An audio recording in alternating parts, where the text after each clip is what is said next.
Anyway, There. um, waiting on his response. No, but keep going about Daniel Cam. You said you're good, bro. Keep going. Yeah. And that's because I have my double mic on. But the thing is, and then you're like, it's good. And he'll be like, no, I promise you, bro. Like, they're good. They're not racist. This is just part of their costume. And Daniel Cameron was part of the RNC. We have pictures of this man cheesing from ear to ear, standing next to the president. He's a Republican. No, that's what they do. But the thing is, you lied. And then you lied about what? So now we have the juror who went back to the judge and said, I would like these the trial transcripts to be released to show that Daniel Cameron did not present all evidence or all charges to be presented during this indictment. And if this comes out to be true, and the fact that Daniel Cameron is fighting it is further damning proof. He invoked Breonna Taylor's name during the RNC, knowing full well he was the one person who could have brought charges on all three officers. And he refused. He let it go to a grand jury. For someone to be in charge of holding people responsible, he found a way to launder his skill set to 12 people and still found a way to deny them. So here's the question that I'm going to ask. Why I don't know if you've read the police reports. I don't know if you've read any of the court documents that were released after the verdict was rendered from the grand jury. What officially came down, the story that came down is that the warrant says that the police had the right to not knock, but because they deemed her a low threat, they knocked anyway. The boyfriend corroborates this. That's the first fact. Second fact is he shot at them first. What is a cop's responsibility? Now, I know you're going to say there was 32 shots fired. We know that for a fact. Is that excessive? But if there's more than one police officer, they all have guns, they're going to shoot. So their actions, go ahead.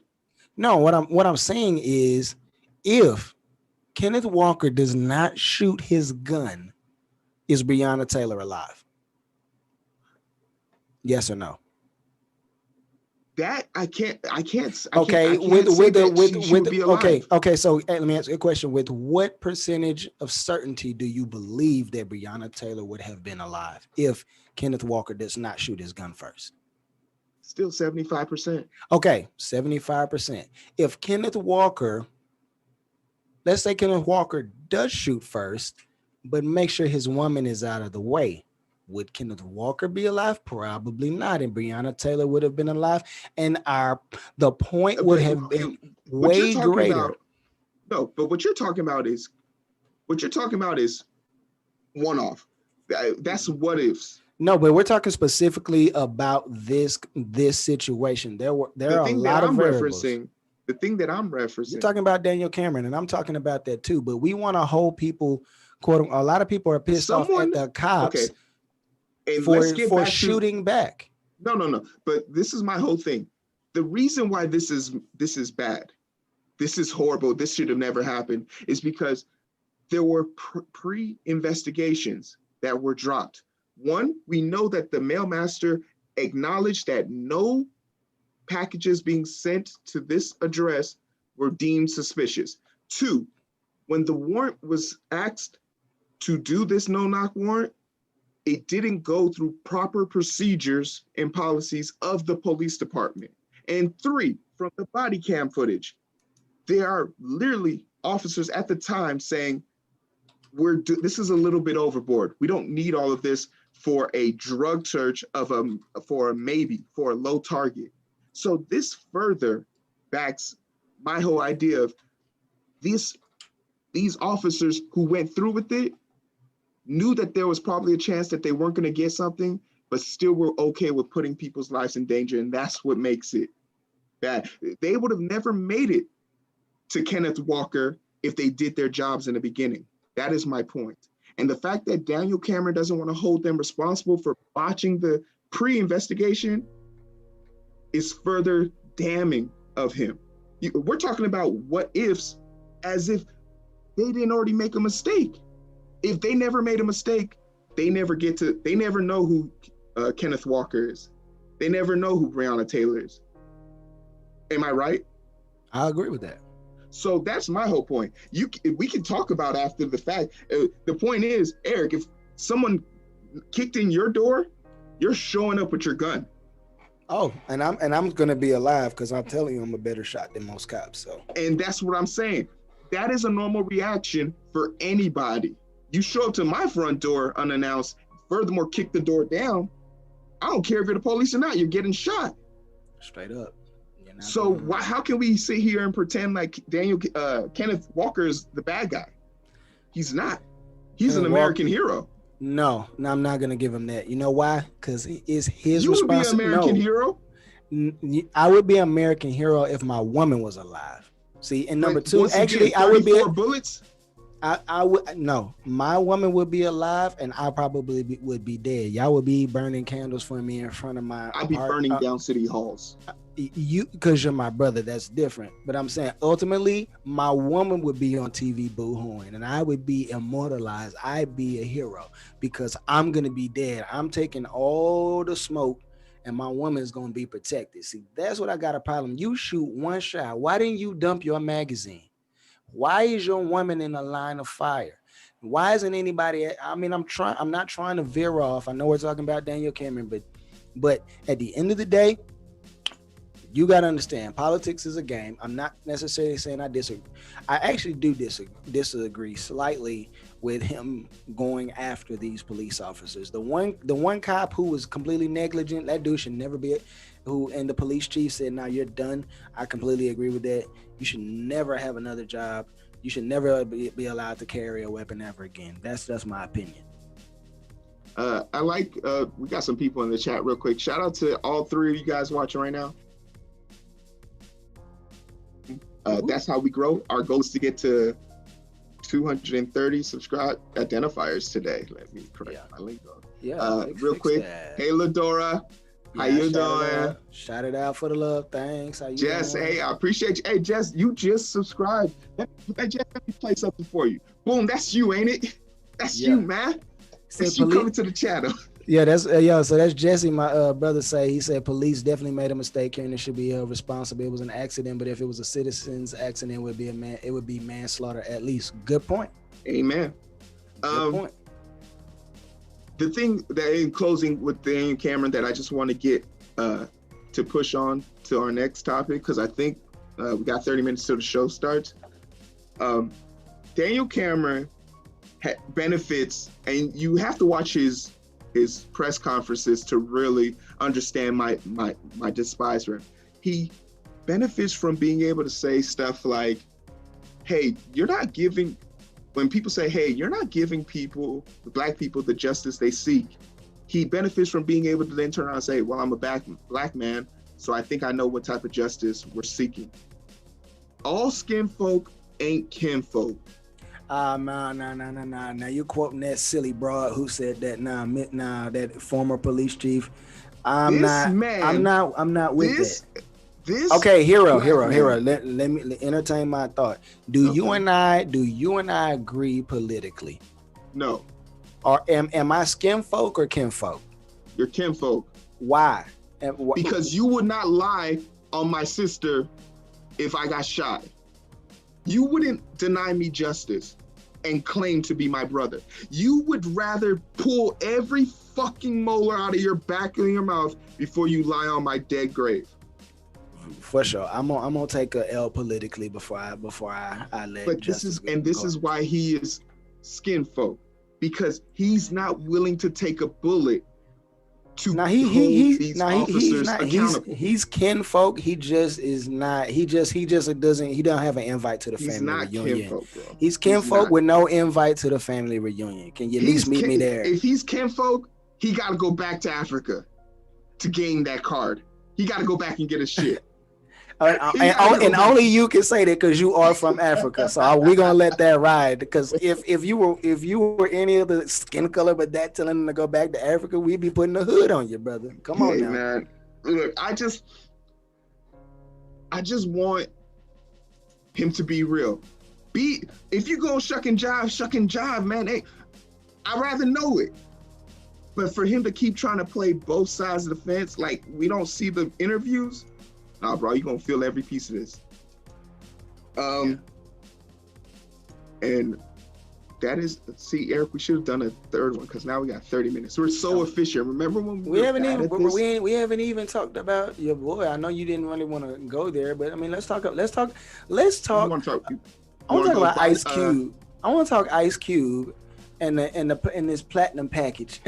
Like I'm getting a car wash or something. Let's talk about Ice Cube, man. We had a nice.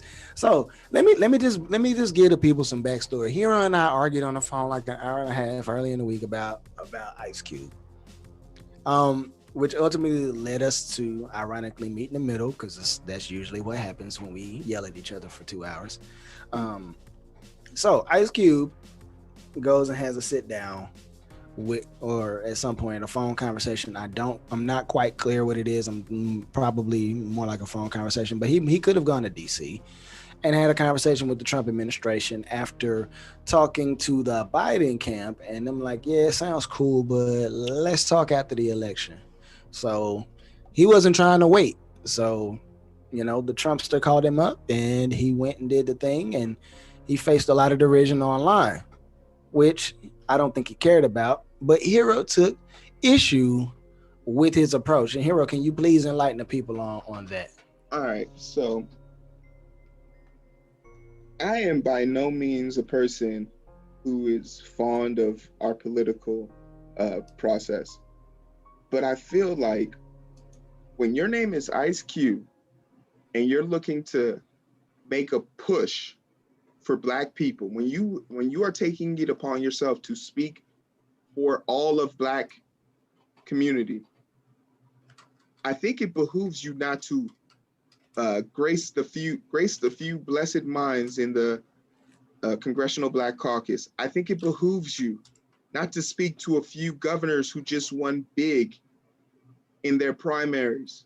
I think it behooves you not to bring a few senators, the guy from Mississippi, the guy from North Carolina, and the lovely lady in the 5th District of Baltimore.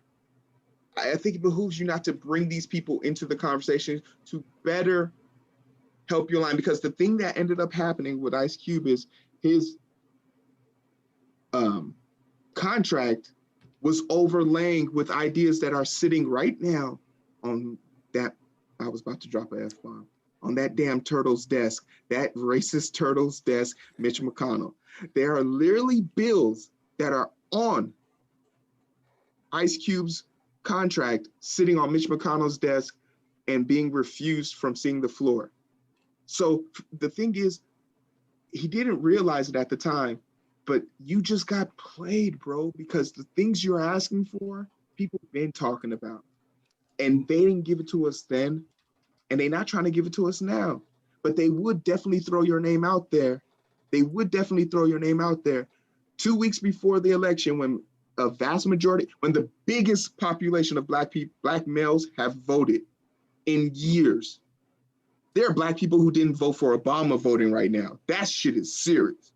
And you know why? And okay, so here's a crazy thing. This is something that's not really being talked about, but there's twice as many people registering to Republicans registering to vote as are Democrats right now, which I don't really know fully what that means. Maybe there were way more Democrats registered to vote, but I don't know. This is such a difficult one to pick. It's really, really going to be hard to pick. It's over. In my mind, it's over. And it's funny because in my mind, I think it's going to be a landslide for the Republican Party. But again, I still the back of my mind also sees, you know, You know, a possibility for I Biden know to we're win. talking about Ice Cube, but like Ice Cube, at this point, Ice Cube is so irrelevant because his story has literally skipped the news cycle. No one is talking about Mm-hmm. him anymore. The thing But, is, at the same time, this is America. You get a couple days, and that's all he really got. And he was on with Chris Cuomo. So it is what it is. He got his 15 minutes. He talked to Chris Cuomo. He also went on Shannon what the Sharp. thing that is, I'm just tired of people who made money, black people who made money off of the black man struggle, coming back or trying to stay relevant. Like Ti, I don't think it's relevance, man. I just think that these people are older and they're not rapping anymore, and these are things that they actually are thinking about and talking about. And so again, somebody like, but how are you supporting that? how am I supporting what? Because like, well, I'll use Ti for example. 2 years ago, Ti did something similar. He came out with a contract plan. So did Diddy, but Diddy went through the DNC. But you want to know something that's strange about Ti? Mhm. Did you know he dropped an album recently?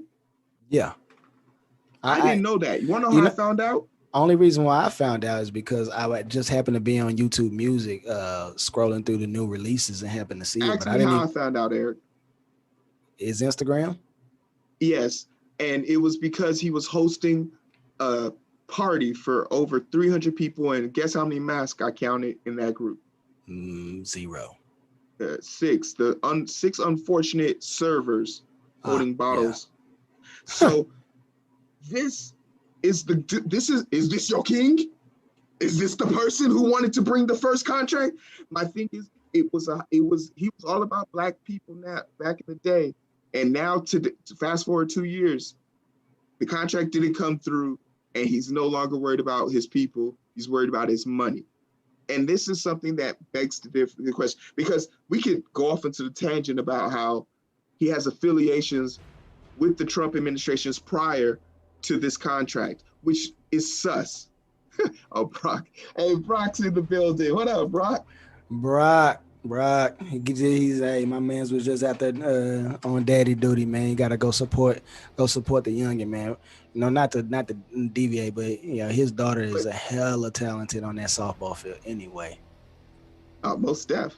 yeah, But the yeah, thing is that I want people to just, if you're gonna be about something, bring your full attention to this. When me and you do this, we do our research, we bring articles up, we do a breakdown, we talk about it. Once again, this is not something that they do. yeah. If at least 50, at least Ice Cube would have benefited from having a lawyer look over the contract. There were literally misspelled words in that shit.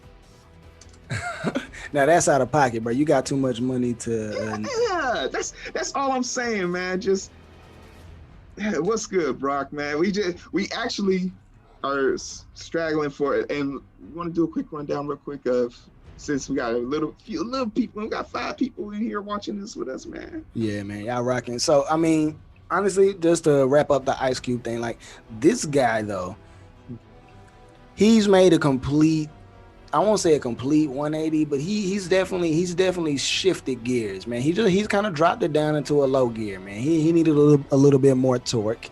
But I think this is what happens when we get older, when we get settled in our lives, especially as black people. We get a little money, we get comfortable, we get settled. We start reevaluating our positions. We start thinking about the things that probably really are important to us, and actually start talking about, hey, you know what? This is what we need as a group of people. And it unfortunately is usually the younger generation or the old fools who haven't actually grown out of it, who are still on the rhetoric train, who want to deride these people for being out of the box thinkers, who want to deride these people for having a differing opinion. And that's ultimately our problem. It just seems like crab in a barrel mentality, man. And I like that Ice Cube doesn't care. I like 50 Cent, as crazy as he is, I like that he doesn't care. And I know the thing that I admire most about them is I know that there's other black people out there that feel that way. They just not coming out. Uh, my boy Brock said nothing like having to pay taxes to make a grown man turn conservative. Man, you will see, and I can't, and that's what I'm saying. That's why I can respect 50, and I'm out here coming after Cube. Cube, just say you want to keep your fucking money, man. Cube, just say you want to keep your goddamn money, and I drop the F-bomb.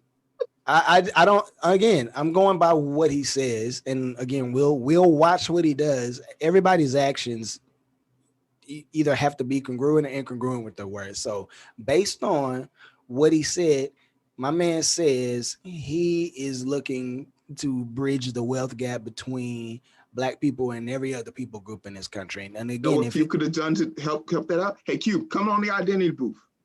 Cube, come look for us. Why did you go? What, Cube? Why did you go to Chris Cuomo? Why didn't you come to the identity booth? Because Chris Cuomo just has like 5 more subs than we do, so that was the obvious choice. You know what? I tweeted this today. I was like, if we had 1,000 subs, if we had 1,000 identifiers, y'all couldn't tell me shit.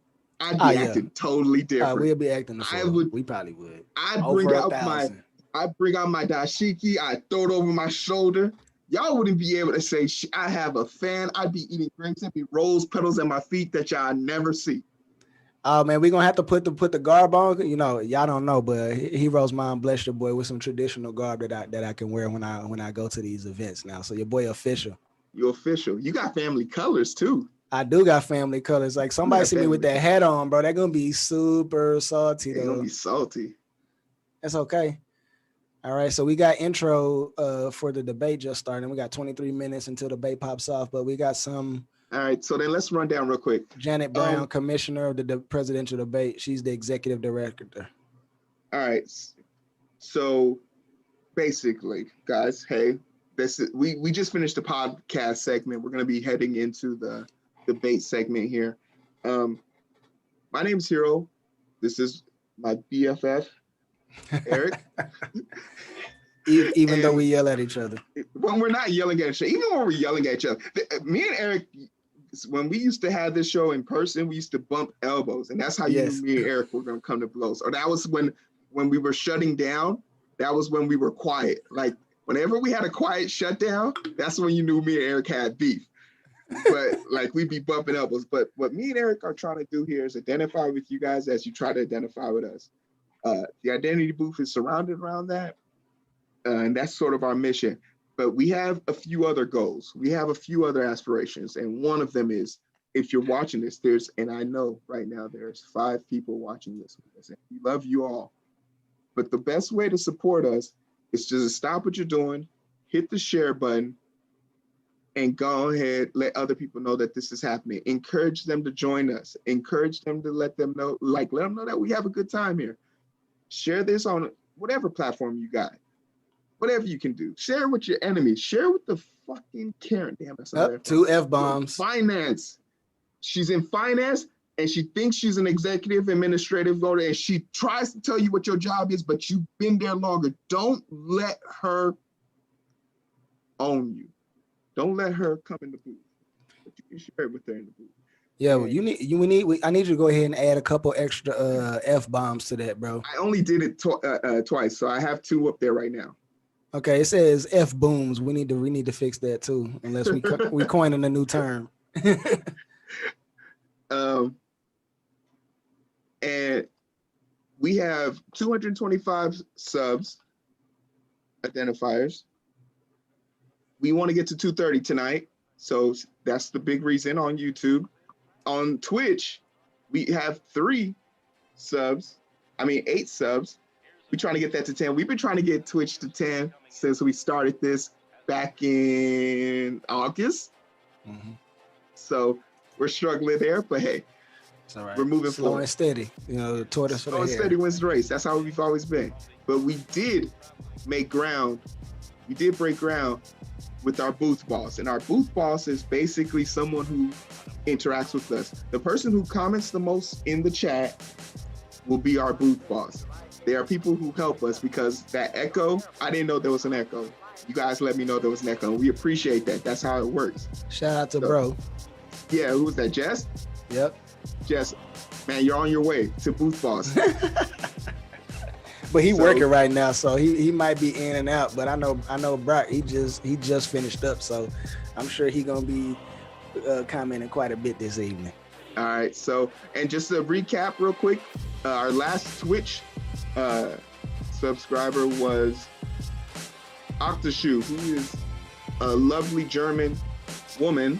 She corrected me live on the stream, who was there for me, when I was researching information on my debate, because I filled out my mail-in ballot online.